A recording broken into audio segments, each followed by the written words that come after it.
Good morning বন্ধুরা, আজ আলমাটি শহরে আজ আমার দ্বিতীয় দিন। আজ হচ্ছে 1 নভেম্বর 2024।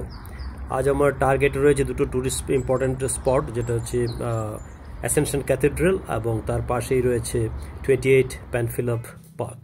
এই ক্যাথেড্রালটা হচ্ছে Russian orthodox cathedral made of wood without any nails. It was constructed in 1907।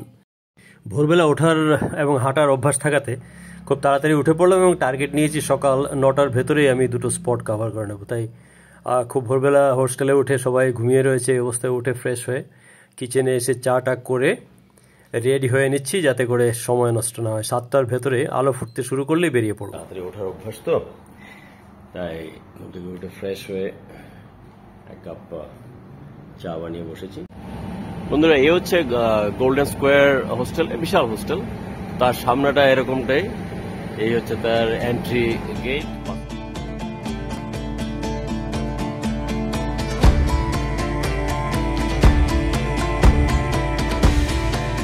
পুরনো এগুলো সব আর্কিটেকচার, রাশিয়ান আর্কিটেকচার, এবং এখন তো আশেপাশে আধুনিকতার ছাপও চলে এসছে। এই হাঁটতে হাঁটতে নিজের জায়গায় থাকলে যেমনটা হয় 3-4 কিলোমিটার সকালবেলা হাঁটা, তো নতুন জায়গায় বিদেশে এলেও আমার সেই অভ্যাসটা থেকেই যায়। অনেক ঘুম তো সেই একই সময়ে ভেঙে যায়। তো সকালবেলা হাঁটলে পরে কি হয়, একটুখানি শহরটাকে দেখা হয়, আর এটা অন্যরকম বিজি দিনে বেরিয়ে যেরকমটা ফিল হয় তার চেয়ে সম্পূর্ণ আলাদা। এটা প্রতিটি বিজি স্ট্রিটের পাশে যেগুলো কমার্শিয়াল বা রেসিডেন্সিয়াল এরিয়া রয়েছে, তার ফাঁকে ফাঁকে এরকম ছোট ছোট রাস্তা বানানো রয়েছে সাইক্লিস্ট এবং পেডেস্ট্রিয়ানদের জন্য। এই দেখুন সাইকেল রাখা, ইলেকট্রনিক সাইকেল, এবং লোক সকালবেলা উঠে এসব রাস্তায় হাঁটছে। মানে এগুলো এক্সক্লুসিভ, ওখানে কোনো গাড়ির ডিস্টারবেন্স নেই, কিন্তু আপনার পাশেই দেখুন বড় স্ট্রিট রয়েছে এবং সেখান দিয়ে অফুরন্ত গাড়ি অনবরত চলছে সেই 7 সকালে। তো this is the scenario, public convenience এবং সিটিজেন্সদের কমফোর্ট, কনভিনিয়েন্স। এই যে দেখুন, এই জেব্রা ক্রসিং দিয়ে ছোট্ট পাড়ার রাস্তা বলতে পারি আমি, তার পাশ দিয়ে বেরোচ্ছি, তার পাশে এই ইলেকট্রনিক সাইকেলগুলো রাখা আছে। আপনি রিচার্জ করুন আর নিয়ে চালাতে থাকুন।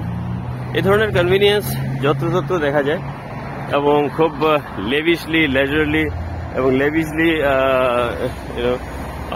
স্প্রেড আউট বা layout of their commercial buildings বা রেসিডেন্সিয়াল এরিয়াস।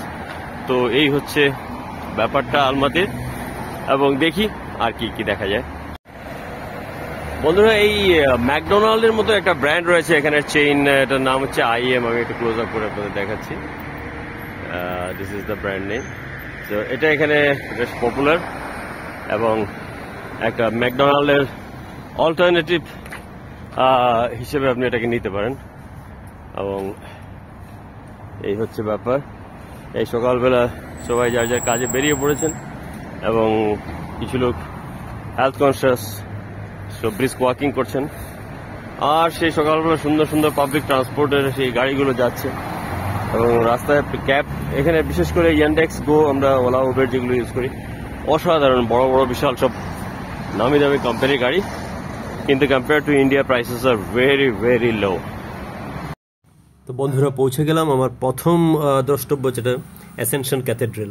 এটা একটা বিশাল ক্যাম্পাস এবং অতি সুন্দরভাবে তার লেআউট, অতি পুরনো। এটা মোর দ্যান 150 ইয়ার্স হবে, আমি এক্স্যাক্টলি দেখে লিখে দেবো স্ক্রিনে।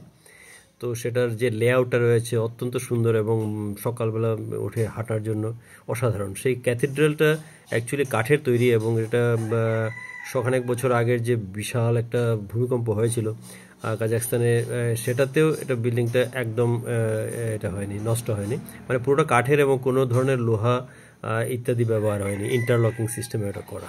তাই জন্য সে আর্থকুইক উইথস্ট্যান্ড করতে পেরেছে।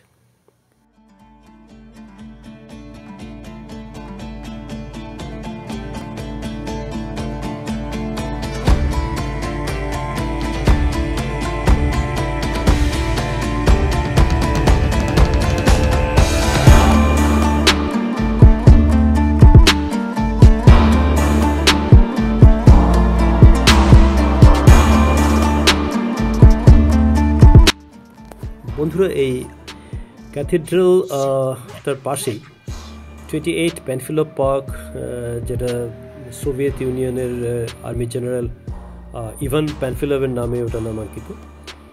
সেটাকে 28 প্যানফিলভ পার্ক বলা হচ্ছে কারণ দ্বিতীয় বিশ্বযুদ্ধের সময় 28 জন সেই ইনফ্যান্ট্রির যেটা রেড আর্মি বলে তাদের 28 জনের বলিদান কে এখানে সম্মান জানানো হয়েছে। একটা অনির্বাণ জ্যোতি জ্বলছে এখানে, সেই পার্কে একটা ফ্লেম 24/7 জ্বলতে থাকে তাদের উদ্দেশ্যে শ্রদ্ধার্ঘ্য হিসেবে। এবং সেই প্যানফিলভ পার্কের সামনাটা আমি একটু পরে ক্যাপচার করে আপনাদের দেখাচ্ছি। তো সেখানে সেই একটা স্টোনে কার্ভিং করে সেই সোলজার্সদের একটা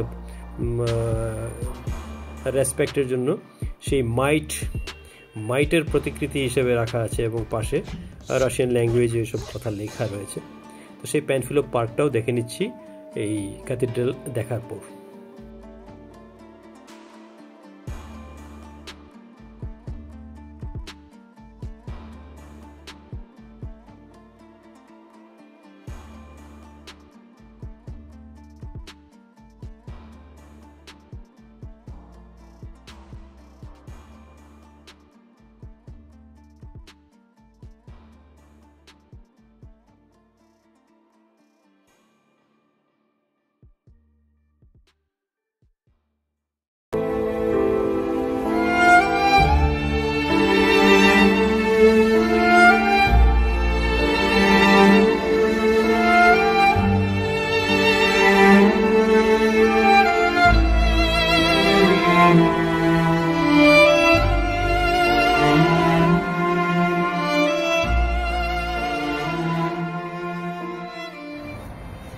সকালবেলা হাঁটতে বেরিয়ে অনেকটাই হাঁটা হলো, অনেক কিছু দেখেও নিলাম এবং সঙ্গে কিছু ড্রোন শটও নিয়ে নিলাম বিভিন্ন জায়গায়।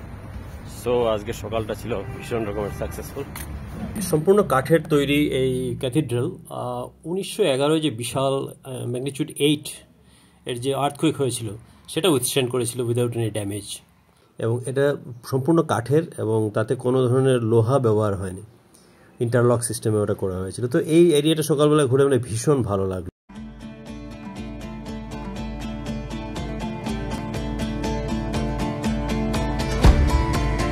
এবং তার পাশে সেই 28 Panfilov park as a respect to those 28 soldiers যারা কিনা দ্বিতীয় বিশ্বযুদ্ধে জার্মান বাহিনীর অগ্রগতিকে রুখে দিয়েছিল।